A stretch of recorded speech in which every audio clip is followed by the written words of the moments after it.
Fala galera, beleza? Bem-vindo a mais um vídeo. Galera, nesse vídeo eu vou mostrar pra vocês como eu diminuí bruscamente o barulho do motor da Crosser.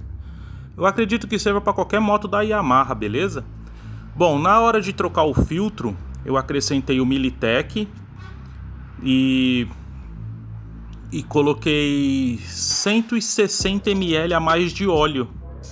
Beleza? O óleo que eu tô usando é o recomendado pelo manual, que é o Yamalube 2050. Tá? Na troca do óleo, você tem que trocar o filtro. Aí eu tô fazendo o que? Eu tô trocando o filtro, uma troca sim e uma troca não. Quando eu peguei essa moto, ela tava com 39 mil.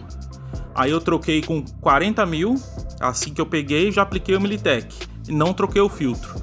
Da segunda vez, eu troquei o óleo, não apliquei o Militech e não troquei o filtro. E agora eu troquei o filtro, troquei o óleo e apliquei o Militech. Só que na aplicação do Militech, além do Militech que é 40 ml, eu coloquei mais 160 ml de óleo no motor, por causa da troca do filtro, e eu coloquei um pouco a mais. Eu percebi que fazendo isso, colocando uns 200 ml a mais de óleo no motor, o motor fica bem mais silencioso, galera, beleza?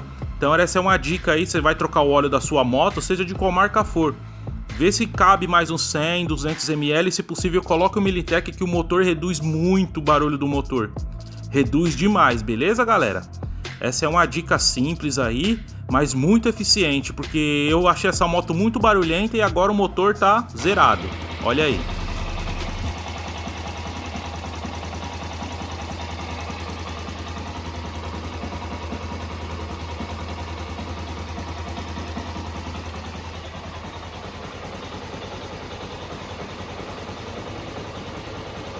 Galera, com a sua moto no ponto morto depois de quente, presta bem atenção no barulho do motor.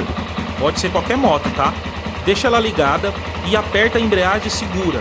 Se você perceber que o barulho do motor mudou ou diminuiu, ela tá batendo campana.